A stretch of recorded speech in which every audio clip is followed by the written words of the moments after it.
हिंदू धर्म में प्रत्येक कार्य मुहूर्त के अनुसार किया जाता है। ऐसा माना जाता है कि सही मुहूर्त में किया गया कार्य सफल होता है एवं शुभ फल प्रदान करता है। एक दिन में 15 व एक रात में 15 मुहूर्त होते हैं। इस प्रकार कुल 30 मुहूर्त एक दिन में होते हैं। आज की वीडियो के माध्यम से हम जानेंगे कि अभिजीत मुहूर्त क्या होता है। आपने ज्योतिषियों और पंडितों के मुंह से अक्सर सुना होगा कि अभिजीत मुहूर्त में किया गया कार्य हमेशा सफल होता है। तो चलिए आज की वीडियो में जानते हैं कि अभिजीत मुहूर्त क्या होता है, ये कब से कब होता है और इसके परिणाम क्या प्राप्त होते हैं। साथ ही वीडियो में ये भी जानेंगे कि हम बिना पंडित से शुभ मुहूर्त निकलवाए अभिजीत मुहूर्त के बारे में स्वयं से कैसे जान सकते हैं। तो देर ना करते हुए वीडियो की शुरुआत करते हैं। ओम नमः शिवाय, जय श्री कृष्णा। आप सभी का सनातन धर्मसार चैनल पर बहुत बहुत स्वागत है। अभिजीत शब्द का अर्थ होता है विजेता। सनातन हिंदू धर्म में समय का बहुत महत्व है। माना जाता है सही समय में किए गए कार्य की सफलता निश्चित मिलती है। तिथि, मुहूर्त, नक्षत्र आदि के आधार पर ही यह पता लगाया जाता है कि किस समय पर किस कार्य को करने से सफलता प्राप्त होगी अथवा सफलता प्राप्त नहीं हो पाएगी। मुहूर्त का पता लगाना किसी सामान्य व्यक्ति की समझ की बात नहीं है। इसलिए अभिजीत मुहूर्त को सर्वश्रेष्ठ मुहूर्त माना जाता है। यह दिन में एक बार अवश्य आता है और किसी भी प्रकार का शुभ कार्य करने के लिए यह अच्छा माना जाता है। तो चलिए जानते हैं कि प्रत्येक दिन वो ऐसी कौन सी घड़ी होती है जिस समय अभिजीत मुहूर्त होता है और इसे बिना पंडितों के सहयोग और विचार विमर्श के एक आम इंसान, एक साधारण इंसान इस अभिजीत मुहूर्त को कैसे जान सकता है।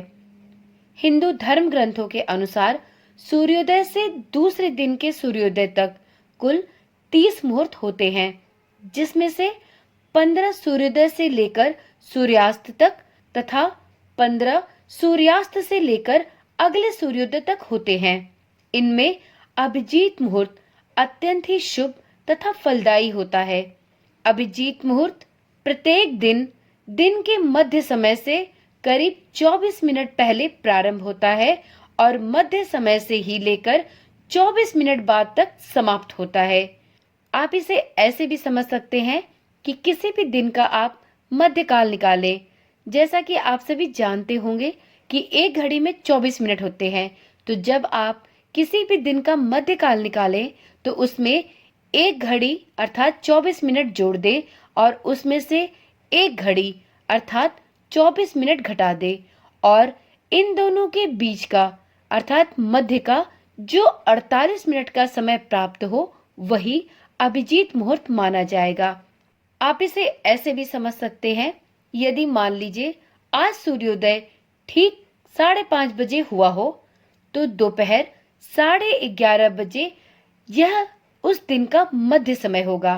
तो अब 11:30 में ठीक 24 मिनट पहले का समय ले ले और 11:30 से 24 मिनट बाद तक का समय ले ले और इन दोनों के बीच का जो समय होगा वही अभिजीत मुहूर्त होगा।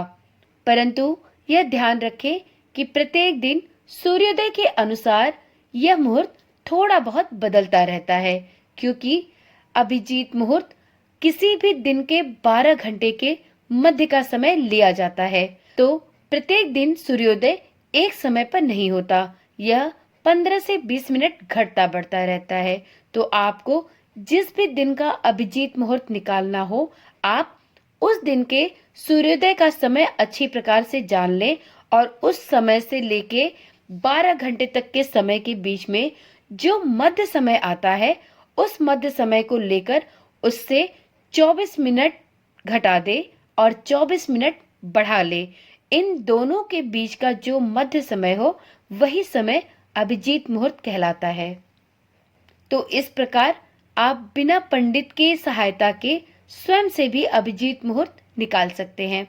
तो चलिए अब जानते हैं अभिजीत मुहूर्त में क्या करना चाहिए और क्या नहीं करना चाहिए। क्यों अभिजीत मुहूर्त को शुभ फलदायी माना जाता है? तो अभिजीत मुहूर्त सभी प्रकार के शुभ कार्यों के लिए बहुत ही उचित माना जाता है। जैसे कोई नया कार्य प्रारंभ करना, दुकान या व्यापार की शुरुआत करना हो, पूजा या अनुष्ठान प्रारंभ करने के लिए, धन संचय के लिए, नई योजना में निवेश करने के लिए, यहाँ तक कि आपको कर्ज मुक्ति के लिए अपनी किश्त चुकाने तक के मुहूर्त के लिए भी यह समय सबसे ज्यादा फलदायी और उपयुक्त माना जाता है। आपको यदि कोई कार्य करना बहुत ही आवश्यक हो और आपके पास पंडित से सलाह लेने का समय भी ना हो, तो आप किसी भी दिन अभिजीत मुहूर्त को देखकर अपने उस कार्य को कर सकते हैं। आप अभिजीत मुहूर्त के अनुसार गृह प्रवेश, मुंडन कार्य, विवाह आदि कार्य भी कर सकते हैं। अभिजीत मुहूर्त इसलिए सबसे उत्तम माना जाता है क्योंकि इस समय में ही सूर्य की अधिकतम ऊर्जा हमें प्राप्त होती है। इस वजह से कोई भी कार्य यदि आप उसमें सफलता चाहते हैं तो उसे आप किसी भी दिन के अभिजीत मुहूर्त में कर सकते हैं। यह सबसे ज्यादा फलदायी साबित होता है। इस मुहूर्त का स्वामित्व ब्रह्मा को दिया गया है, इसलिए आप इस कार्य को ब्रह्मा जी के नाम से शुरू करें। आपको अपने कार्य में 100% सफलता प्राप्त होगी। अभिजीत मुहूर्त को इतना फलदायी और शुभ माना जाता है कि यदि आप वर्षों से पैसों की बचत करना चाहते हैं या कर्ज का किश्त भी चुकाना चाहते हैं, तो आपको किसी भी दिन के अभिजीत मुहूर्त में ही इस कार्य को प्रारंभ करना चाहिए। आप किसी भी कर्ज की किश्त चुकाना है तो पहली बार इसे अभिजीत मुहूर्त में ही करें। यह आपके कर्ज को शीघ्रता से समाप्त कर देगा। ठीक इसी प्रकार यदि आप पैसों की बचत करना चाहते हैं, आप नया व्यापार करना चाहते हैं, तो आप इसके लिए भी अभिजीत मुहूर्त को चुन सकते हैं। यह आपके सभी कार्यों को सफल करेगा।